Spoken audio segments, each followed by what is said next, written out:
वक्त हो गया है उत्तराखंड की खबरों का। शुरुआत कर रहे हैं इस वक्त की बड़ी खबर के साथ। बड़ी खबर देहरादून से आपको बता दें, उच्च शिक्षा से जुड़ी हुई इस वक्त की बड़ी खबर। 1 अगस्त से प्रदेश में खुल जाएंगे डिग्री कॉलेज। 25 अगस्त से 25 सितंबर तक होंगी विश्वविद्यालय में परीक्षाएं। मुख्यमंत्री की अध्यक्षता में आयोजित बैठक में यह फैसला लिया गया। परीक्षा के बाद 1 महीने में रिजल्ट आएगा।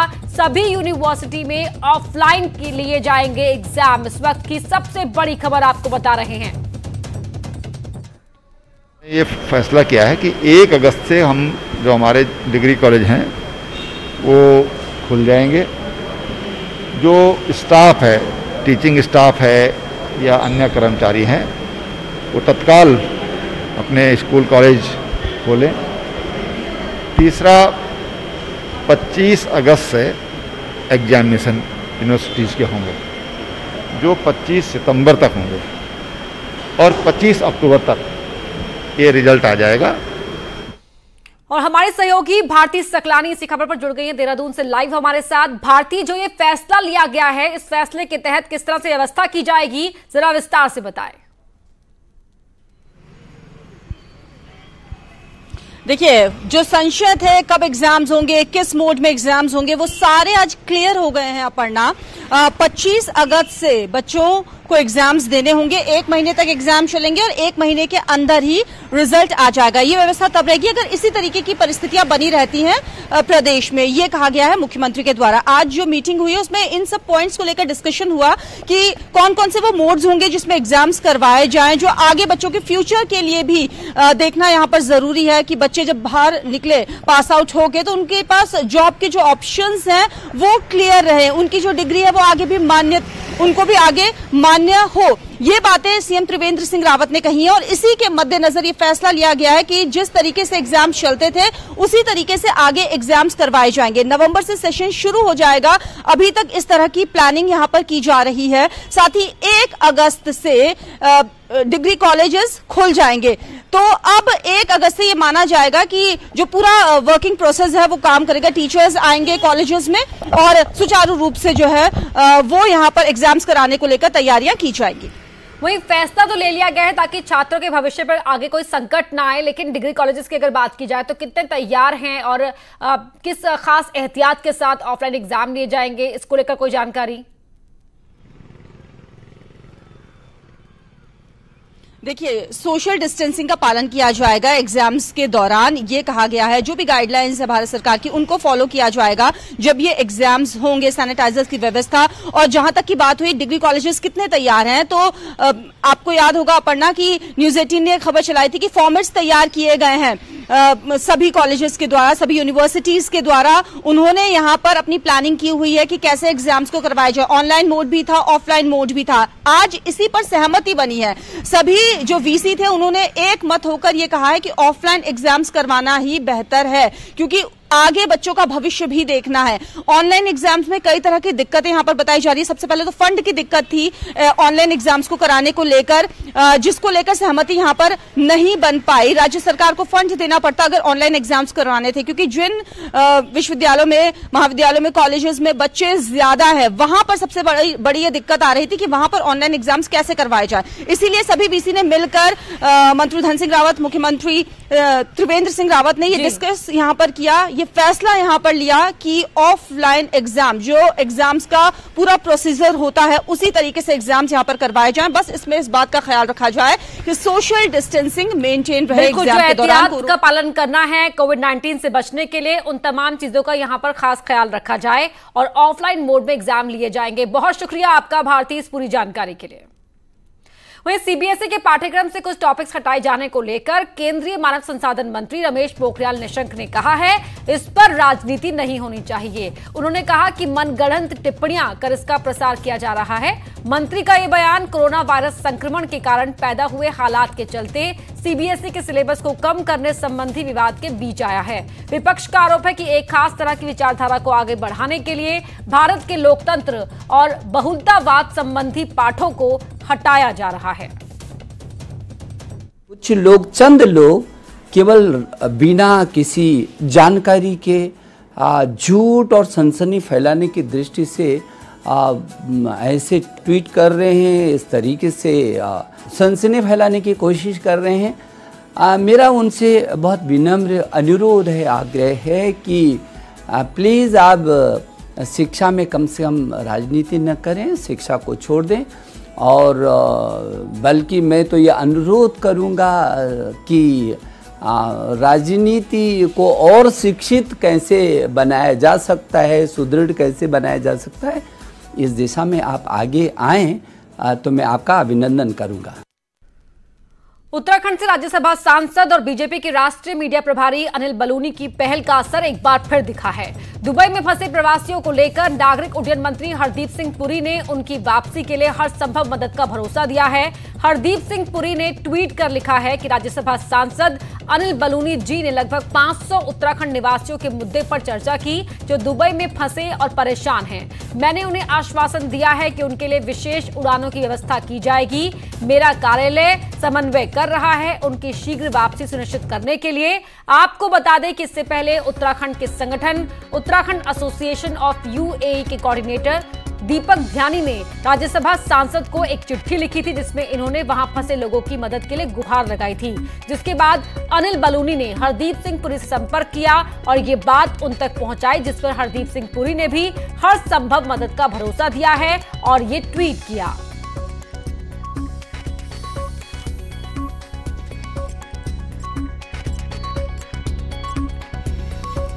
तो हरदीप सिंह पुरी ने यह ट्वीट किया है कि अनिल बलूनी के इस मामले को उठाने पर उन्होंने आश्वासन दिया है कि उनके लिए विशेष उड़ानों का प्रबंध किया जाएगा जो दुबई में उत्तराखंड के प्रवासी फंसे हुए हैं और परेशान हैं। उनकी परेशानी को उत्तराखंड से राज्यसभा सांसद और बीजेपी के national media chief Anil Baluni ने इस परेशानी को उठाया और उस पर हरदीप सिंह पुरी ने यह आश्वासन दिया है जो नागरिक उड्डयन मंत्री हैं।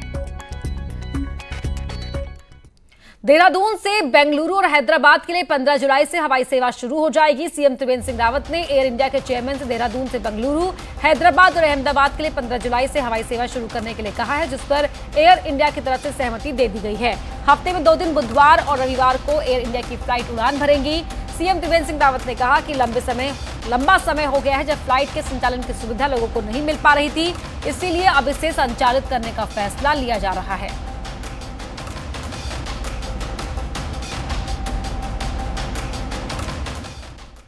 और अब बात करते हैं अधिकारियों के ट्रांसफर की। उत्तराखंड में आईपीएस ऑफिसर्स के ट्रांसफर किए गए हैं। दिलीप सिंह कुंवर बने एसएसपी उधम सिंह नगर। पी रेणुका देवी को एसएसपी पौड़ी का जिम्मा दिया गया है। बरिंदरजीत सिंह को कमांडेंट आईआरबी रामनगर का जिम्मा सौंपा गया है।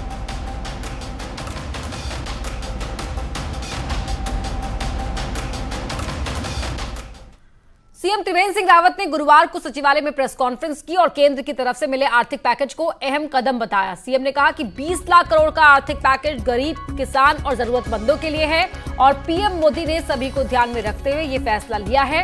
त्रिवेंद्र सिंह रावत ने बताया कि आत्मनिर्भर भारत पैकेज का लाभ सभी को मिल सके सुनिश्चित किया जा रहा है। वहीं इस दौरान सीएम ने विपक्ष के सवाल का जवाब भी दिया, जिसमें विपक्ष ने पूछा था कि पैसा किसे दिया गया। सीएम ने कहा कि आर्थिक पैकेज उसी का जवाब है। माननीय प्रधानमंत्री जी ने 20 लाख करोड़ के पैकेज से देश को नवाजा और विशेषकर जो इसमें सबसे ज़्यादा प्रभावित होने वाला क्षेत्र है वो हमारा मजदूर तबका है, श्रमिक हैं, जो भूमिहीन जो लोग हैं, उनको ध्यान में रख करके इसको स्थापित किया गया। उनको मद्देनजर रखा गया।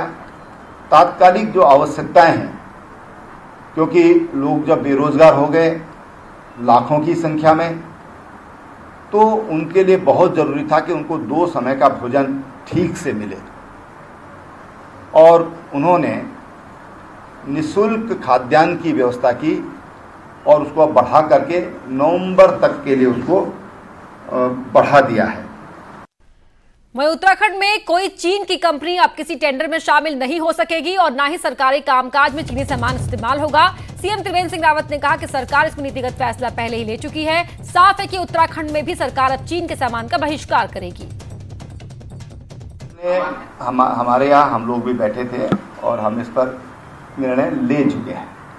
शायद समाचारों की सुर्खी नहीं बना, लेकिन हम इस पर पहले ही निर्णय ले चुके हैं। इसमें कई तरह की बातें हैं, कई तरह की आशंकाएं हैं और इसलिए उस पर हम लोगों ने काफ़ी दिन पहले उस पर निर्णय ले लिया था। नहीं इस्तेमाल चाइनीज जो इक्विपमेंट्स जो इस्तेमाल होते हैं या डिवाइसेस इस्तेमाल होती है उनको नहीं करेंगे। कांग्रेस के फ्रंटल ऑर्गेनाइजेशंस की मीटिंग गुरुवार को देहरादून में हुई, जिसमें अलग अलग फ्रंटल ऑर्गेनाइजेशंस के अध्यक्ष शामिल हुए। बैठक में 6 प्रस्ताव पास हुए। वहीं बैठक के बाद कांग्रेस के उत्तराखंड अध्यक्ष प्रीतम सिंह ने कहा कि राजीव गांधी इंदिरा गांधी ट्रस्ट पर कार्रवाई ना हो, साथ ही मनरेगा में मजदूरों को 250 दिन काम मिले, साथ ही सरकारी कर्मचारियों का 1 दिन का वेतन ना काटा जाए। वहीं सबसे अहम प्रस्ताव आया कि 22 मार्च 2020 से जब तक कोरोना महामारी रहे, बिजली पानी के बिल के साथ हाउस टैक्स समाप्त किया जाए। बैठक के बाद फ्रंटल ऑर्गेनाइजेशन के अध्यक्षों ने कहा कि इस बैठक से सबको बूस्ट मिला है और सभी मिलकर 2022 में कांग्रेस पार्टी की वापसी कराएंगे। देखिए, पीसीसी हो और हमारे एआईसीसी हो और चाहे महिला कांग्रेस हो, सबके आदेश आते हैं तो महिला कांग्रेस उसका पालन करती है। और महिला कांग्रेस ने अपने जिला संगठन और ब्लॉक संगठन को हम लोग निर्देश करते हैं, वो लोग कार्यक्रम भी करते हैं, चाहे महिला कांग्रेस से आए चाहे पीसीसी से आए। हम लोग सब उसका पालन करते हुए 2022 की भी हम लोग तैयारी कर रहे हैं। बिल्कुल फायदा होगा, इससे संगठन जुड़ा है और एकता का वो सारा संदेश गया है और लोग सक्रिय हुए हैं। आने वाले समय में और भी लोग हमसे जुड़ने जा रहे हैं, जैसे कि लोग परेशान चल रहे हैं। उत्तराखंड में सीएम रिलीफ फंड के बाद अब विपक्ष सीएम विवेकाधीन कोष को लेकर सवाल खड़े करने लगा है। कांग्रेस का कहना है कि बीजेपी सरकार ने राहत कोष से लेकर सीएम विवेकाधीन कोष से हमेशा ही अपने लोगों को फायदा पहुंचाने का काम किया है। वहीं बीजेपी ने कहा कि सरकार ने जनता के सामने पिछले 4 महीनों का पूरा हिसाब किताब रख दिया। जो मुख्यमंत्री राहत कोष है और विवेकाधीन कोष को और उनके कहने पर जो है वो भारतीय जनता पार्टी के कार्यकर्ताओं को जो है वो दी जा रही है।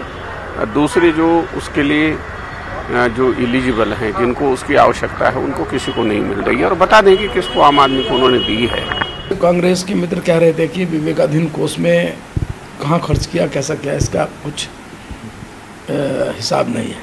हमने कल पूरा 4 महीने में कितना लोगों से दान मिला सरकार को आया जो विवेकाधीन कोष में, उसका ब्यौरेवार वर्णन किया है।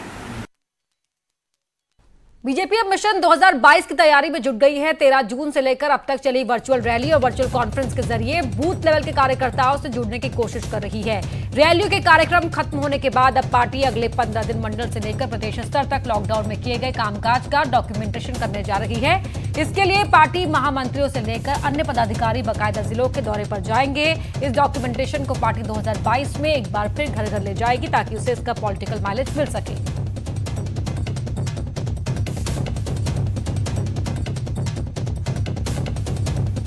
हमारे कार्यकर्ताओं ने अपनी क्षमताओं से अधिक लग करके और जो केंद्र की गाइडलाइन थी, राज्य सरकारों की गाइडलाइंस थी, उनका अनुपालन करते हुए इस कोरोना महामारी में आम जनता की सेवा की है।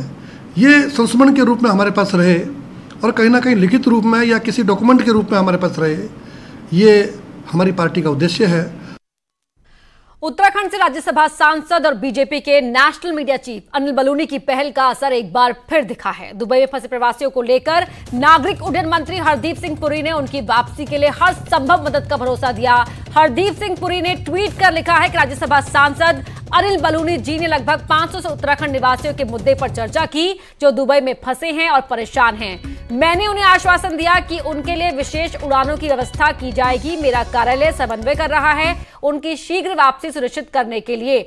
तो आप वो ट्वीट अपने स्क्रीन पर भी देख सकते हैं। बता दें कि इससे पहले उत्तराखंड के संगठन उत्तराखंड एसोसिएशन ऑफ यूएई के कोऑर्डिनेटर दीपक ध्यानी ने राज्यसभा सांसद को चिट्ठी लिखी थी जिसमें उन्होंने वहां फंसे लोगों के लिए मदद की गुहार लगाई थी, जिसके बाद अनिल बलूनी ने हरदीप सिंह पुरी से संपर्क किया और ये बात उन तक पहुंचाई, जिस पर हरदीप सिंह पुरी ने भी हर संभव मदद का भरोसा दिया। और हमारे साथ फोन लाइन पर जुड़ गए हैं खुद नेशनल मीडिया चीफ बीजेपी के अनिल बलूनी जी। बलूनी जी, बहुत बहुत स्वागत है आपका न्यूज 18 पर। बहुत अपर्णा जी, बहुत धन्यवाद आपका। सर, एक बार फिर उत्तराखंड वासियों के लिए आपकी की गई एक पहल ने अपना असर दिखाया है। देखिए, क्या ये जो दुबई में हमारे उत्तराखंड के भाई रहते हैं और पिछले 3-4 महीने से ना इनको तनख्वाह मिली है, उसमें अधिकांश लोग होटल में काम करते हैं और लोग बहुत त्रस्त हैं बेचारे। और जहाँ तक मेरी जानकारी और मेरी बातचीत उन लोगों से हुई है, उनमें से किसी को भी कई महीनों से तनख्वाह नहीं मिली है, उनके पास खाने की तक पैसे नहीं है। आज मैंने विदेश मंत्री एस जयशंकर जी से और मुरलीधरन जी जो राज्य मंत्री दोनों से बात की है अभी। उन लोगों की बात वहाँ जो हमारे काउंसलेट जनरल हैं दुबई में, उनसे बात हुई है कि जब तक इनकी फ्लाइट का इंतजाम होता है तो तब तक इनके खाने पीने और कुछ इनकी मदद की जा सके, इस बारे में वहाँ के काउंसलेट को अभी सूचित किया गया है। और विदेश मंत्री जी ने भी मुझे आश्वासन दिया है कि वे खुद इस पूरे मामले को देखेंगे। हरदीप पुरी जी से मेरी बात हुई आज सवेरे, क्योंकि जो वहाँ उत्तराखंड के हमारे भाई लोग हैं उन्होंने अपना चार्टर्ड प्लेन भी कर लिया, लेकिन कुछ पॉलिसीज के कारण दिक्कत आ रही है। और हरदीप सिंह पुरी जी ने कहा है कि आज शाम तक ही किसी भी तरीके से दुबई जो प्रशासन है और वहाँ के जो एविएशन डिपार्टमेंट है उसके साथ बातचीत करके पूरे मामले को सुलझा लिया जाएगा, जिससे कि वहाँ से चार्टर्ड प्लेन से ये सारे जो हमारे 500 उत्तराखंडी भाई बहन हैं ये लोग हिंदुस्तान आ सके। मेरा यह मानना है कि जल्दी मतलब 1-2 दिन के अंदर ही वो वहाँ से टेक ऑफ कर सकेंगे और तब तक हमारा जो काउंसलेट जनरल है वह उनकी देखभाल करे, ऐसी व्यवस्था हम कर रहे हैं। हमारा मानना है कि जो ये कष्ट की घड़ी है वहाँ जो हमारे 500 लोग फंसे हुए हैं उनको किसी तरह से उनके दुख को हम कम कर सके तो हमारे लिए बहुत बड़ी उपलब्धि होगी। जी वाकई एक नेक और सराहनीय पहल है जिस तरह से आपने इस पूरे मामले को उठाया प्रमुखता के साथ। सर जानना चाहेंगे, जब आपकी बातचीत वहां फंसे लोगों से हुई तो किन शब्दों में उन्होंने अपनी पीड़ा को बयां किया, क्योंकि बहुत मुश्किल वक्त होगा उनके लिए इस वक्त? देखिए, अगर देश के अंदर हम अपने देश में रहते तो अपना मनोबल वैसे ही बढ़ा रहता है, और जो विदेश की धरती पर अगर हमारे पास जब तनख्वाह नहीं है, खाने का पैसा नहीं है, एक असुरक्षा की भावना चरम पर होती है और ऐसे में निश्चित तौर पे आदमी टूट जाता है। लेकिन इनको हम लोग ढांढस बंधा रहे हैं, ये लोग बहुत समय से परेशान हैं। इनके दर्द का अनुभव अपर्णा जी आप और हम लोग यहाँ बैठ के नहीं लगा सकते हैं। दूसरे देश की धरती पर इतनी परेशानियों के साथ रहना ये वाकई बड़ा कष्टकारक है, लेकिन अब हम लोग पूरी इस व्यवस्था में है कि इनके दर्द को कम कर सके और इनको अपने देश वापस ला सके, इसके लिए हम लोग व्यवस्था कर रहे हैं। भारत सरकार पूरी तरीके से इससे जुट गई है। मैं जैसा कि बताया कि उड्डयन मंत्री जी खुद व्यक्तिगत इंटरेस्ट ले रहे हैं, विदेश मंत्री एस जयशंकर जी खुद व्यक्तिगत इंटरेस्ट ले रहे हैं और हम किसी भी तरीके से इनकी परेशानी को कम करना चाहते हैं, यही हमारा लक्ष्य है। जी सर, बहुत बहुत शुक्रिया आपका हमसे बातचीत करने के लिए। हम भी ये उम्मीद करते हैं कि वहाँ जो लोग फंसे हुए हैं, जितने भी लोग फंसे हुए हैं, जल्द से जल्द उनकी वतन वापसी हो, वो अपने घर सुरक्षित पहुंच सके। वहीं अल्मोड़ा से बड़ी खबर आपको बता दें, जहां 2 लोगों की जान लेने वाले गुलदार को आदमखोर घोषित कर दिया गया है। 2 शिकारी भी क्षेत्र में तैनात किए गए हैं। वन विभाग की 3 टीमें गश्त करेंगी। लोगों को अकेले बाहर नहीं निकलने की सलाह दी गई है। पेटशाल में 3 दिन में 2 लोगों की जान गुलदार ले चुका है और अब इस गुलदार को आदमखोर घोषित कर दिया गया है और साथ ही लोगों को सलाह दी गई है कि वो अकेले बाहर ना निकले। वन विभाग की टीमें भी वहां पर गश्त करेंगी लगातार, वहां पर तैनात भी कर दिए गए हैं लोग और 2 शिकारी भी क्षेत्र में तैनात कर दिए गए हैं ताकि जल्द से जल्द ये आदमखोर गुलदार शिकंजे में लिया जा सके।